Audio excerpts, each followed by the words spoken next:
With that, welcome you inside this Thanksgiving Eve edition of Big Ten Today, presented by Gatorade.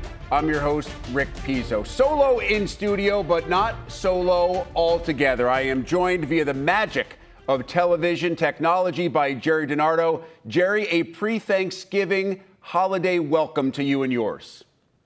Thanksgiving, rival weekend. It's got to be one of the best times of the year, doesn't it, Rick? No question about it, and I know for former coaches, it's a lot more relaxing when you're worried about which pie you're going to eat as opposed to getting ready for a rival on the Friday or Saturday after Thanksgiving Day. Some of the Big Ten's rivals head into the final weekend of the regular season atop the CFP rankings. Our big story, the latest release. Ohio State remains number one, no surprise. Buckeyes took care of business against Rutgers and get ready for Michigan. Indiana had a bye.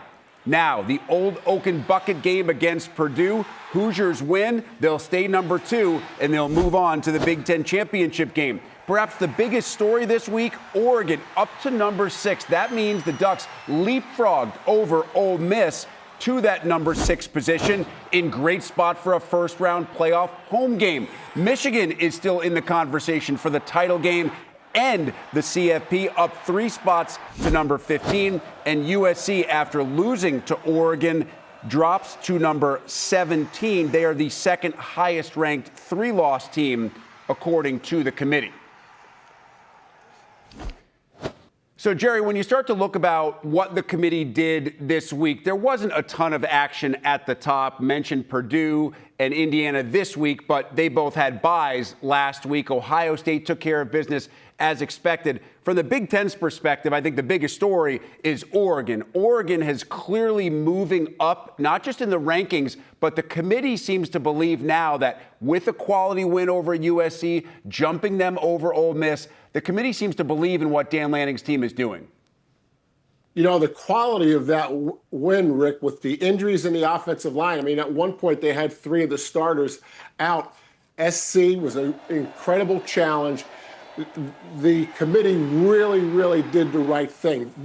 They had to watch that tape, the game tape, and realize how hard it was to beat SC from Oregon. And I'm really happy that they rewarded Oregon, because they really deserved it. They really had some struggles in that game and had to really play well to win it at the end.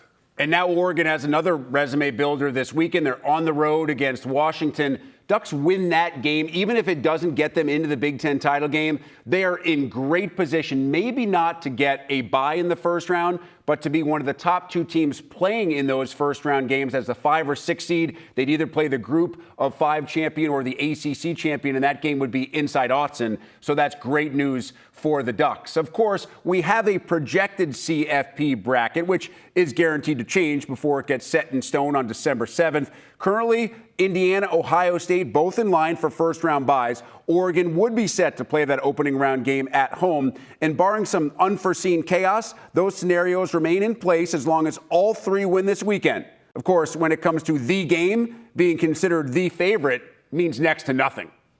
Good snap, clean hole, got it up, and good. And Michigan, who shocked the college football world. This is why you come to Michigan. Right here, guys like this. Win this game. 3-0. Let's go, baby. It means everything. Being Michigan Wolverine, it's about that game. Your whole livelihood depends on that game each and every season. Losing that game, it hurts. It's been 3 years in a row for me losing. So, this year you got to find a way to win. Figure it out. Ford looks, fires, intercepted. The pride that people take in that game is huge, and to be a part of it is something special.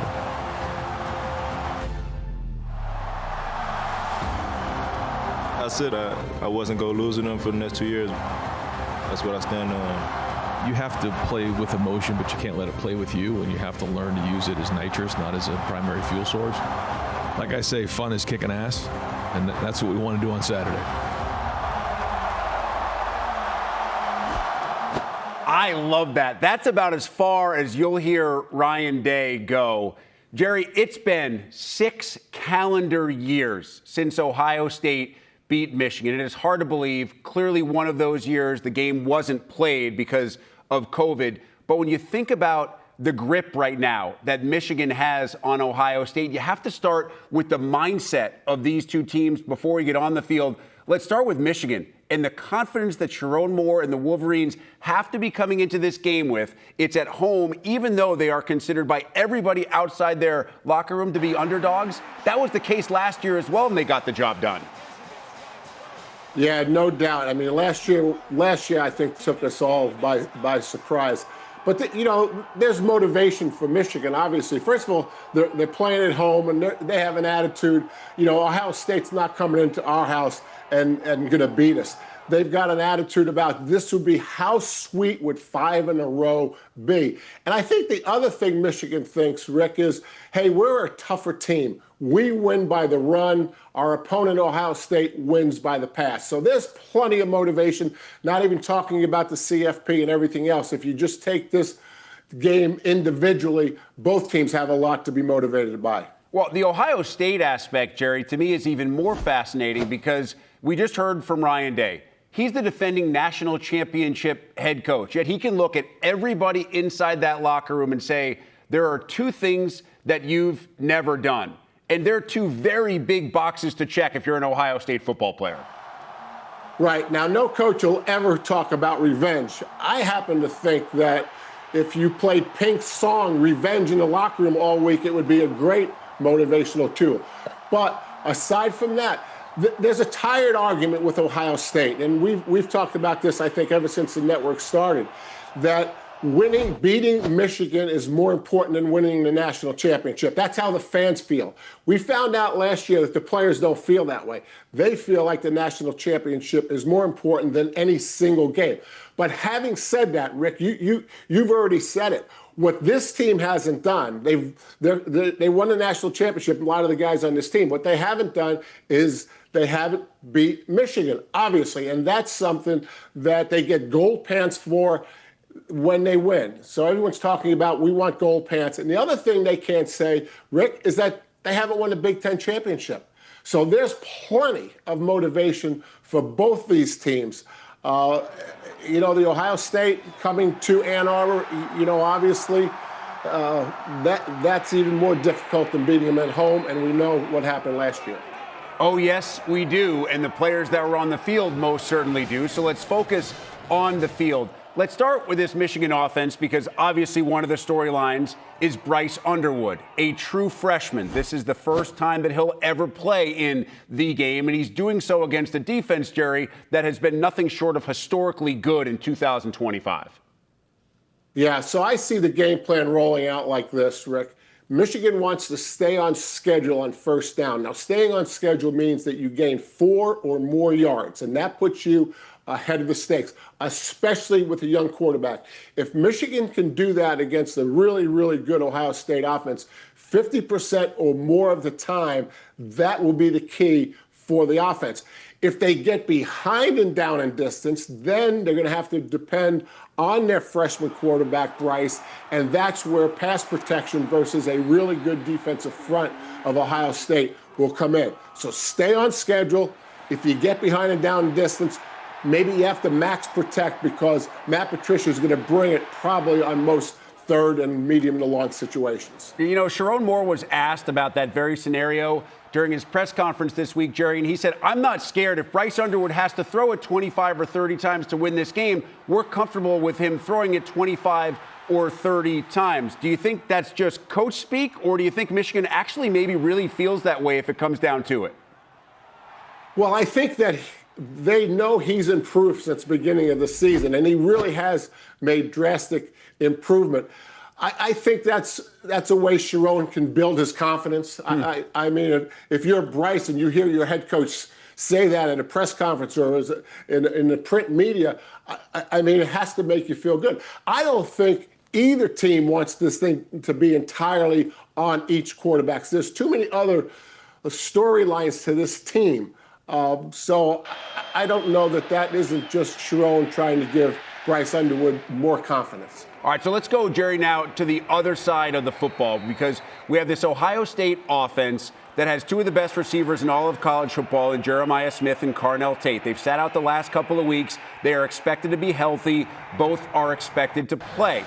We know that Wink Martindale, the DC from Michigan, likes to bring pressure. We also know that Ohio State has struggled a little bit in the run game this year. What does that mean to you when you add it all together and you start to think about how Brian Hartline will design this Ohio State offense against the Michigan D? Right. So the issue has been during the year, the run game for Ohio State. And Rick, we talked about this on Countdown to Kickoff. I wasn't worried about the lack of run game by Ohio State early in the year. I was a little concerned that in short yardage and goal line, they weren't going to be good enough if the game came down to short yardage, goal line, and red zone. But no game really has come down to that. This game sets up to perhaps coming down to that. And they've struggled on the goal line and short yardage in games that they won handily. So that would be a red flag for the Ohio State group to make sure that they're really good in those situations. The other thing I think that when you talk about Wink Martindale on defense, there's no slowing down this pass offense if they can take 5 steps, quarterback takes 5 steps, hits his back foot and throws it. So I don't think that Michigan wants to pressure him because it might be too easy to give up a big play. What seems to make sense to me is to disguise your coverage so that Julian's saying he can't come back on that last step and throw it. It's not man coverage. It's not zone coverage. It's not the same coverage that I saw when the ball was snapped. I think that might be a way to slow down the aggressive pass game of Ohio State. I don't think it's about covering or pressuring. I think it's about disguising the coverages, that it's different after the snap than Julian sees before the snap. And listen, Michigan does have some good pass rushers. They don't necessarily have guys like Aiden Hutchinson and David Ajabo, who a couple of years ago basically spent the entire game in the Ohio State backfield. And I'm glad you bring up Julian Sayin. We're talking about him as a Heisman favorite. Yes. But this is also, like Bryce Underwood, this is his first go-round in the game. He may not be the true freshman, but he's never played against Michigan. He's never played in these stakes. He's never played inside the big house. All those things will come true on Saturday, noon Eastern, in Ann Arbor. And also on Saturday, this is true. Big Ten Tailgate will get you ready for the final day of the regular season. We have live reports and so much more. It all starts at 10 a.m. Eastern, 7 Pacific. Big Ten basketball update for you. Man, do the Michigan Wolverines look good. Beat a top 25 Auburn team by 30 in the Players Era semifinals on Tuesday. Now they get a date with Gonzaga in the championship game. The Zags, by the way, just beat Maryland by 39.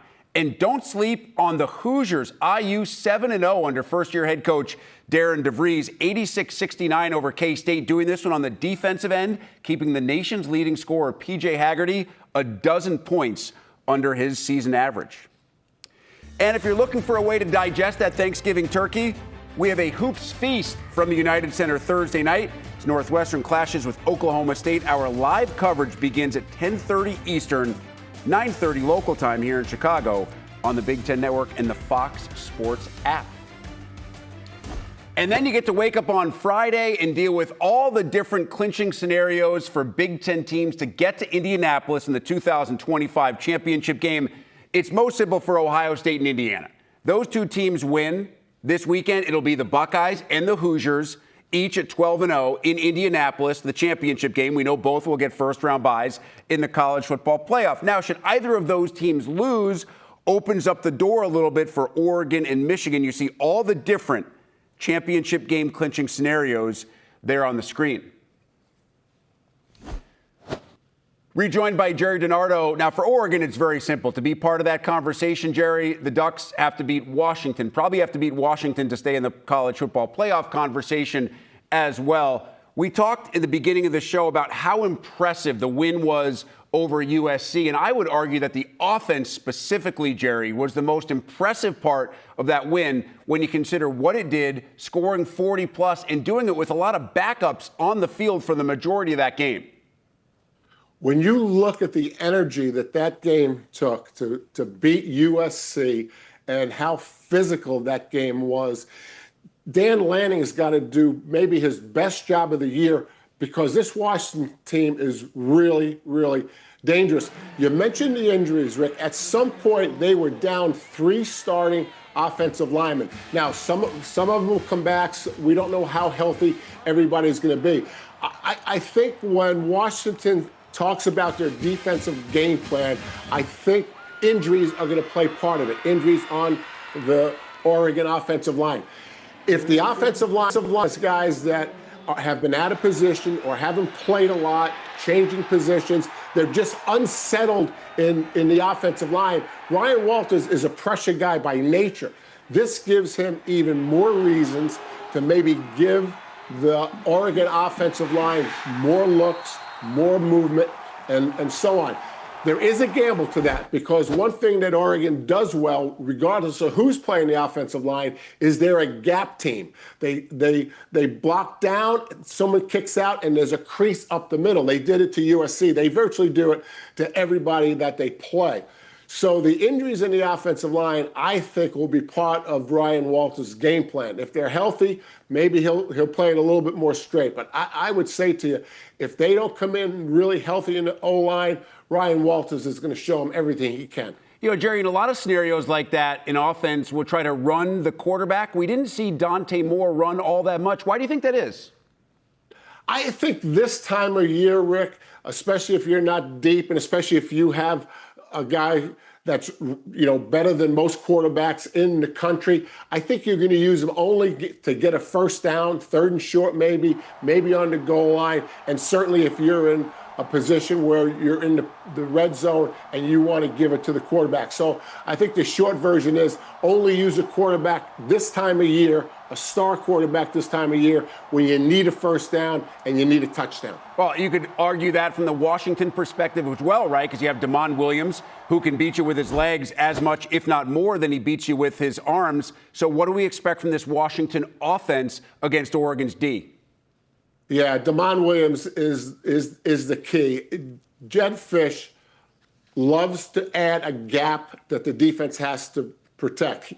Oftentimes you'll see a guard, tackle, tight end on one side, guard, tackle, and maybe an H-back or a tight end. He loves to give a 3-man surface on both sides of center because it plays to his personnel. You look at Williams, you look at Coleman, and you look at Boston. Those formations play well for a running back because there's an extra gap, for a wide receiver because you have to bring someone down from the secondary to get inside the box to defend the run. So the perfect play, the perfect formation for Jed Fish is to have 2 3-man services because it features their 3 best players, their quarterback, their running back, and their wide receiver. The other thing is, remember, Oregon got called for pass interference against SC. I remember there was 2 in a row, and I can't remember how many there were totally, but Jed Fish will try that early and often. He will throw the deep ball, and he will try to match up one-on-one, and obviously he wants a completion, but if he doesn't get the completion and he gets pass interference, just like SC got 30 yards back-to-back with 2 15-yard penalties. So look for Jed Fish to do that. Yes, the officials were very busy in that game in Eugene this past weekend. We'll see if that's the case this week in Seattle. By the way, one stat that just blows you away when you really start to think about it, since Oregon joined the Big Ten, they are 9-0 in true road games, and in 6 of those 9 wins, they won by 20 points or more. When folks say winning on the road is hard in the Big Ten, Dan Lanning says, not really. It is a massive Week 14 big board in a lot of different ways. All 18 conference teams playing, massive for CFP implications, Big Ten title game implications. And remember, it all starts on Friday. A couple of games on Friday. Iowa, Nebraska, Indiana, Purdue, both the day after Thanksgiving, as opposed to your traditional Saturday season enders. Rejoined by Jerry DiNardo. And Jerry, Indiana is expected to take care of business against Purdue. They're monster favorites. They're unbeaten. They are the better team. Going to get a lot of banged up guys back. Elijah Surratt, Mikhail Kamara, both expected to play. So Curt Cignetti would never look past a team, but you have to start thinking about the Big Ten title game and the college football playoff. And when you do that, you look at Indiana's schedule, and there is a monster anomaly for the Hoosiers that really no other playoff team is going to have to deal with. Yeah, and it's going to be really interesting. You know, Coach Signetti, I don't think he's met a challenge that he hasn't faced and won. But there's a situation here, Rick, when we're looking at this schedule. They played Wisconsin November 15th. Then there was a bye. Then they'll play Purdue. Big Ten championship game is the 16th of November. If they get a top seed, there's a chance that it'll be 46 or 47 days they will have played only 2 games. Now, that's different, I think, than any teams have been through in the past because of the playoff situation, but that is a really difficult schedule to handle. Now, Coach Signetti has handled everything else, but that's a very unusual thing for a team to have only going to be playing, possibly only play 2 games in 46 or 47 days, depending if they would play on the first or the last day of the year. Yeah, December 6th, that Big Ten championship game. And I guess potentially Ole Miss could also be in that situation. A lot of other storylines surrounding Lane Kiffin and the Rebels. Not going to worry about that conversation on this show right now. Listen, Barry Odom is worried about taking momentum into next year. No one expects Purdue to beat Indiana this week. No one outside of West Lafayette expects Purdue to beat Indiana this week. But you've seen signs this year from Barry Odom, and obviously he's going to look for other signs telling him that this program is taking the steps necessary to get it back toward being a respectable program inside the Big Ten, Jerry, in years to come. Right. Now, this is his 3rd head coaching job, so he has been through this before. He has a blueprint. The interesting thing about this game is every coach addresses rivals in a different way. A first-year head coach like Barry Odom at Purdue, he has to explain and teach his team how we're going to deal with the rivals. I mean, Urban Meyer doesn't say Michigan, the team up north. He used to take them out of pads the week of the Michigan game. Every coach has their own blueprint for rival games. Barry Odom did it at Missouri. He's done it at Las Vegas, UNLV, and now he's got to teach the Purdue players, this is how we see this rival. This is how we're going to address the rival this year. And remember, with the portal, you may have to reteach this every year depending on the turnover of your roster. Fascinating stuff for Indiana and Purdue. Now, that's Friday night. Earlier in the day on Friday, Jerry, we get the Heroes game. It's Nebraska, Iowa. You want to talk about 2 teams coming off polar opposite results. The Hawkeyes dug deep. They found a way. It was such a typical Iowa game in the way that they came back to beat Michigan State. Nebraska got run over, literally and figuratively, by Penn State. And you start to worry a little bit right now. Is this coming down to one of the tougher teams in the Big Ten against a team that needs to find that tough streak in the final week of the regular season? Yeah, no doubt, Rick. Let's start with the X's and O's, though. Obviously, Iowa starts with defense under Phil Parker, and they will give Nebraska everything they can handle. However, with TJ Lateef at quarterback, this is a much more difficult offense to defend than it was when Dylan Raiola was the quarterback at Nebraska. It's not even close. So Phil Parker's got to address that, and he obviously will. Tim Lester's done a good job with the Iowa offense. They're better than they've been in the past. They get him involved in the run game. And so Iowa comes off the last game, as you mentioned, Rick, ready to go. What happened to Nebraska at Penn State? I mean, you talk about trying to figure it out. I mean, it looked like Penn State was ready to play. Penn State was all fired up, and it looked like Nebraska wasn't interested in the game. So there's going to be a response to that. Again, their offense is better now than it was earlier in the year. Their defense has been a little bit inconsistent. It's a Friday game. It's a rival game. And I would think that the Nebraska players watching that tape of Penn State would have a response that would have to be pretty positive. Now, Iowa's won 9 out of 10 in this rivalry, and as we saw last week, a lot of times games late in the year come down to special teams. A suggestion for Nebraska, kick it away from Caden. Anywhere that he can't catch it and return it for Iowa. Saturday, bowl bid on the line on the banks. Penn State hits the road to take on Rutgers. You can join us 2 guys, me and Jerry, as coverage begins with countdown to kickoff, 3 Eastern, noon Pacific, only on the Big Ten Network and the Fox Sports app.